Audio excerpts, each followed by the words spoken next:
தமிழக சட்டமன்றத்தை பொறுத்த மட்டும் பார்த்தீங்கன்னா, ரொம்ப ஒரு ஃபயர் பறக்கக்கூடிய நிலைமை தான் நீடிச்சுக்கிட்டு இருக்கு. இதுவரை நமக்கு சட்டமன்றத்தில என்ன நடக்குன்னு தெரியாது. காரணம் நேரலை கிடையாது.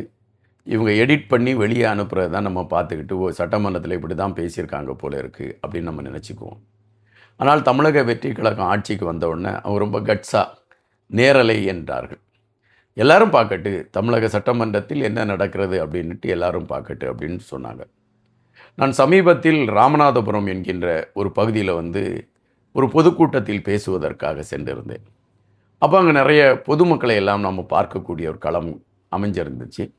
அப்போ அவங்கள்ட்ட பேசக்கூடிய நேரத்தில் ஒன்று சொன்னாங்க. முன்பெல்லாம் நாங்கள் ஏதாவது தொடர் பார்த்துட்ருப்போம்.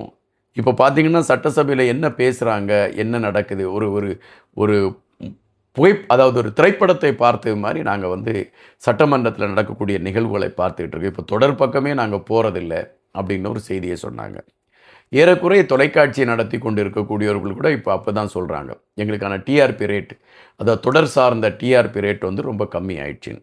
அப்போது மக்கள் உன்னிப்பாக அந்த நேரலை வரவிட்டு சட்டமன்றத்தில் என்னென்ன நடக்குது அப்படிங்கிறத பார்க்குறதுக்கான ஒரு களத்தை அவங்க எடுக்கிறாங்க. இதை நம்ம பார்க்க முடியுது. ஆனால் சட்டமன்றத்தில் கடுமையான மோதல்கள் அரங்கேறிட்டு இருக்கு. இப்போ பார்த்தீங்கன்னா நிதி அமைச்சர் மாண்புமிகு மரிய வில்சன் அவங்க நேற்று ஒரு செய்தியை சொல்கிறாங்க. அது என்ன செய்தினா, கடந்த ஆட்சியில் கல்வித்துறையில் மிகப்பெரிய ஊழல் நடந்துச்சு அப்படின்னு சொல்கிறாங்க. அது யார் மேலேயே அவங்க சொல்கிறாங்கன்னா, கல்வித்துறை அமைச்சர் மேலேயே சொல்கிறாங்க.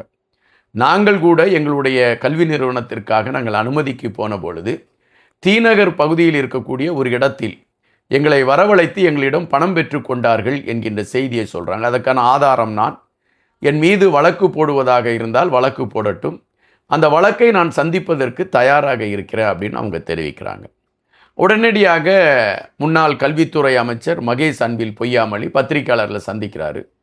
எங்களுடைய ஆட்சியில் நாங்கள் எங்குமே ஊழல் எல்லாம் பண்ணலை, எல்லாம் திறந்த புத்தகமாகத்தான் இருக்கிறது, அதிகாரிகளுக்கு அதை குறித்து தெரியும், அதிகாரிகள் இதை குறித்தெல்லாம் விளக்கமாக சொல்லுவாங்க அப்படின்னு.